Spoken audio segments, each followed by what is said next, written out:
Biden has a new campaign ad out, and President Trump is putting his ad game on pause. Joining us now to talk about that and all things political, our Senior Director of Policy for the Conservative Partnership Institute, Rachel Bovard, and also Democratic strategist Will Juwando. He is also a council member at large for Montgomery County, Maryland. Two wonderful friends of the show. Great to see you guys. All stars.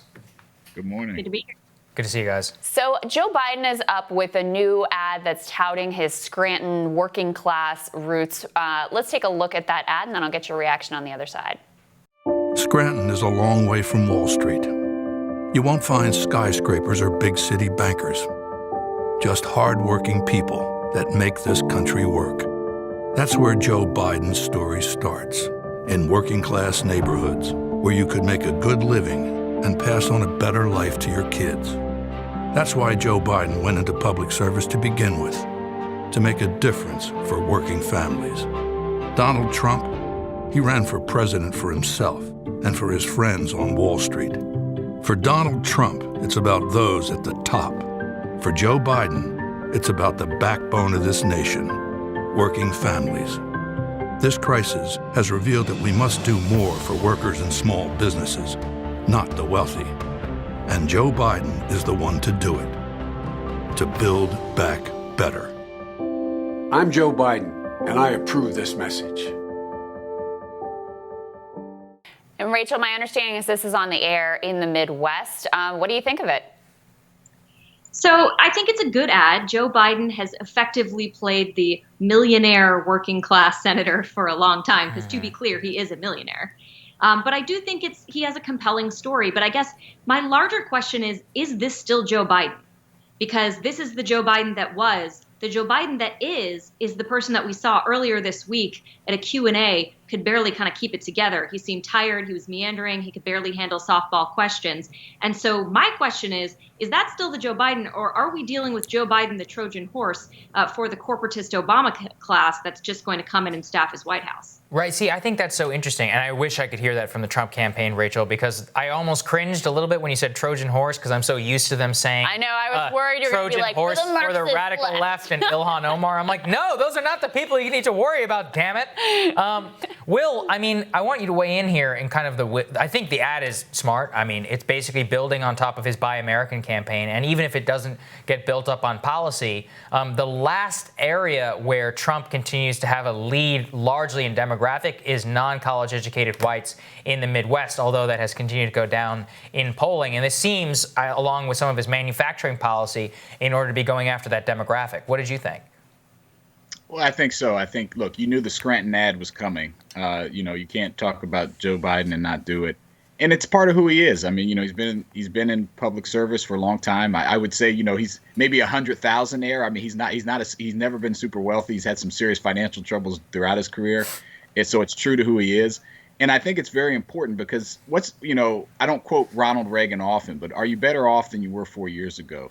And if you're a Midwestern working class American, white, black, any race, you're not. And Trump, it's kind of like doubling down without saying it, saying, look, we knew he was going to come in and help the wealthy, give a tax cut to the rich, and not care about your health, wealth, or safety.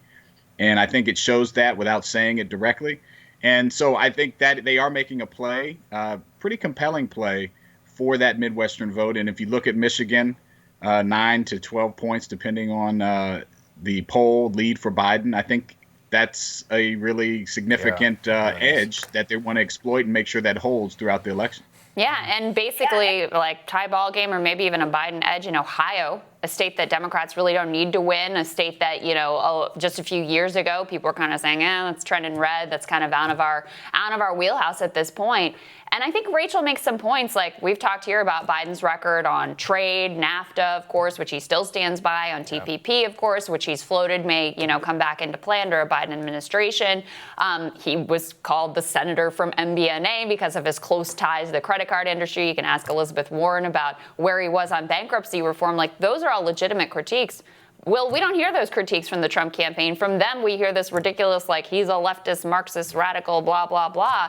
And so he's able to come into the void with just, like you said, it's a solid ad. It's very predictable. Scranton middle-class Joe doesn't have to talk about policy, can just inhabit that persona, and it's extraordinarily effective. Well, because the Trump campaign and Donald Trump himself has no ground to stand on to make the argument that was made by my colleague here, and they won't make it, I don't think, even though they're doing the campaign reboot, because they just can't effectively do it. If you look at who the policies they pursued, the first time around, it was kind of like, well, I'm going to do all these things, and I've never done anything, and I'm an unknown quantity if you're Donald Trump. So people gave it a chance. But I think now you're right. I mean, there are certainly very valid criticisms from the left on Joe Biden's policy, but when things are as bad as they are in so many ways for so many people, just saying that, hey, I'm a middle class guy and I'm going to fight for you, which at the end of the day, we know people vote because they believe somebody. I think that's a powerful message, and I think they're going to double down on that, and it'll get amplified. That's all he's got to do. Yeah, Rachel, let me bring you in here because, I mean, why do I not hear what you're saying from the Trump campaign? Like, why is it so difficult for them? You know, I mean, even when we have them on the show, I have got to draw NAFTA out of them, right? Like, it's not even in their talking points. I'll be like, why aren't you guys talking about the trade agenda and so much more? It's all like Green New Deal. And again, like, to be very clear, Joe Biden does not support the Green New Deal. You can say definitively and roll tape that he does want to eliminate blue-collar jobs for green regulation, something he said on camera, on tape at a Democratic debate. Why overstep the bounds and paint a picture which American voters, to be clear, do not believe this caricature of Joe Biden? Yeah, I have no other explanation for it except that they're making a play for the boomers, which is to say, like, you say Marxist and boomers are like, whoa. Yeah. And that's not what's compelling about the Trump campaign. I actually do think they have an economic populist message. It's what got Trump into the White House. And, you know, we've seen that tension throughout the Trump term, you know, whether or not he's going to be pulled in this corporatist direction or not. But he's done some really good things. I mean, no other president, I think, would have taken such an aggressive stance on trade. No other president would have signed an executive order that really takes on big pharma. Now, which he did last week. And now it's an open question if he's going to see it through. Right. But these are things he needs to be running on, because these are the things I think are compelling. The Obama-era staff that are going to staff Joe Biden, if you want an administration that's in bed with big tech, if you want an administration that's in bed with big banks and big Wall Street, that's what you're going to get from Joe Biden. That is a clear and compelling message that the Trump campaign needs to be articulating. Yeah, but to Will's point, we already have that administration in the White House right now as well. So they have very little ground to stand on at this point. Rachel, last question to you on this. There is this reporting from NBC, also from CNN, that they've basically pulled, the Trump campaign has essentially pulled their ads amidst a reset. After pulling Brad Parscale as campaign manager, they're clearly rethinking everything that they're doing here. Number one, and there's some indications that they've kind of given up on Michigan potentially. Number one, like, what is the best path for them to victory? What sort of advice would you give them in terms of how to reset at this moment? I don't think it's a bad thing that they're doing this. I'm actually encouraged. You know, this is an election unlike any we've ever seen. You know, we have a state of the country that is just wildly unpredictable. And so I think it's totally appropriate to reset. And I also think, based on just the sort of CNBC State of the Race that I was looking at earlier, the polls are very close.